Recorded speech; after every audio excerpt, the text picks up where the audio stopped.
Well, we're the sort of Morris dancing equivalent of the protesting.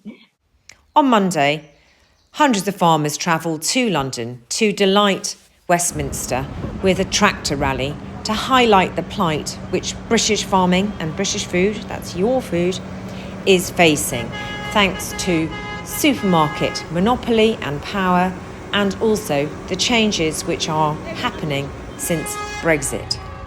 Ahead of the rally, I spoke to Matt Chorley on Times Radio. Have a listen. Farmers are going to stage a protest in central London today as they warn of possible food shortages, which they say are caused by government environmental schemes. Liz Webster is the founder of Save British Farming, the group behind the protest, and joins us now. Hi, Liz. Hello, hi. Thanks for having us on. No, it's good. It's good to have you here. We've spoken previously to farmers across Europe, to farmers in Wales. The first time really we've seen similar protests taking place in London. What are you protesting about today? We've got three key points we want to focus on. We want to ban the substandard imports. We've got imports coming into this country which are produced using methods and chemicals that are banned here, and they're undercutting our British food, and we would like an end to that. And we'd like an end to the dishonest labelling, because some of this imported food is having the luxury of a British flag on it if it's processed or packaged here. And we think that this is jolly dishonest and has to end. And added to that, we want a food plan to save food security. This government is entirely focused on the environment. The Agriculture Act really ought to be called the Environment Act. There is hardly anything in there about food production. And I think given the way that the world is right now, it's totally irresponsible to not have a food plan. And what form will your protests take today? We've seen in other protests, whether it's, it's manure being dumped or things being burnt. What are you going to be doing today? Well, we're the sort of Morris dancing equivalent of the protesting. We're going to give London and hopefully the rest of the UK will get to see the images. We're going to give them a parade of tractors, a carnival, and we hope that they enjoy it. We're bringing the countryside to London, and we're saying we've had enough of being taken for granted and being used and abused. Rishi Sunak likes to get us in for his gimmicky tricks to number 10, but there is no substance to his rhetoric, I'm afraid. And also we're calling on the opposition because they're going to be in government, it looks like, and we're saying, come on, guys, where's your plan? Britain wants British food. We understand we need some imports, but I don't believe the British people want to be fed entirely by foreign countries. It's a very uncomfortable place to be. We learnt that lesson in the last war. And we're really anxious as farmers to avoid that. OK, Liz, good to speak to you. Liz Webster there, founder of Save British Farming, which is organising that protest in London today. Are more of those tempted by the Leave side and there's the odd one tempted by the Leave side. The ones that I noticed that voted to leave have actually either sold up or cut back. And it's like a turkey voting for Christmas, isn't it? It's the epitome of what the human race can do. It's a faith that we might be better outside of Europe. And there's no solid basis for it. I was yet to see anybody put a solid argument up for leaving Europe. Yeah. We're far better working together as a common community than we are split up. On the night of the referendum, we went to bed as Great Britain and we woke up as Little Britain. And that's a tragedy. And all the things they put forward, none of them are as good as staying in Europe. All the alternatives they put forward, there's none of them are. You've got to trade with your local neighbours. Donald Trump is wishing to take over the health service. Boris Johnson will go to negotiate with Donald as a little boy, pat him on the head. Not fearful.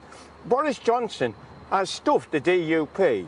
He went over there, gave empty promises, and the day after he sold them. Well, the Irish problem, he can't sort it. He set about this. He promised 350 million a day. He knew that was a lie. He lied to the British public, and he is perpetrating this lie now. It should be sent to jail. The post-Brexit reality of trade is cataclysmic for British farming.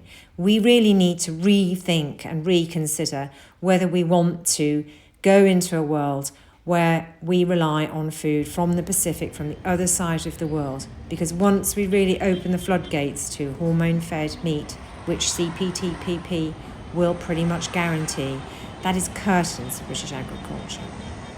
And it's also particularly bad for our food security, our national security, and also our public health. It's also bad for the environment because you've got poor production standards together with extra food miles to bring the food over here. And it leaves us open to being held to ransom. So if you agree with me, I'd be most grateful if you could sign our petition. I'll put a link in the text below. There's also a crowdfunder associated with that. And if you can help support us, that would be great, as we need some funding to ensure further demonstrations.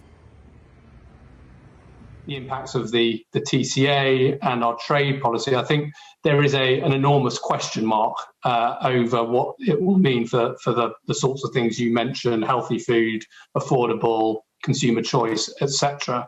The one thing that worries me is if we do see a structural decrease in imports from the EU, and if we do see downward pressure on productivity in the UK, or certainly on prices in the UK, that increases the incentives for the UK government to liberalise its trade policy without also taking account of those sorts of issues you mentioned around the standards of the food that we eat. So the way that it's being produced, the nutritional content, etc. i.e., we just need to kind of get hold of food wherever we can at whatever cost. Now that's a sort of big issue, really plays into our wider trade policy, but it does concern me that the UK government may feel itself forced into doing, for example, quick deals with countries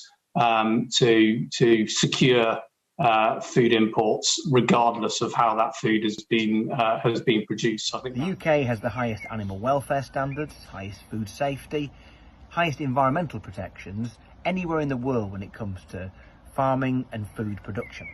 So the problem is, any kind of trade deal with the United States, whose standards are not as high as ours, ends up potentially undercutting and disadvantaging our farmers, but also reducing that proud standard of ethics that we have in this country. That's why myself and others, alongside the National Farmers Union, are calling for there to be a Food Standards Commission set up immediately, so that we can ensure that a trade deal with America or indeed any other country does not end up damaging our farmers and lowering our standards by accident or by design. Thank you for watching. Don't forget to subscribe and comment below.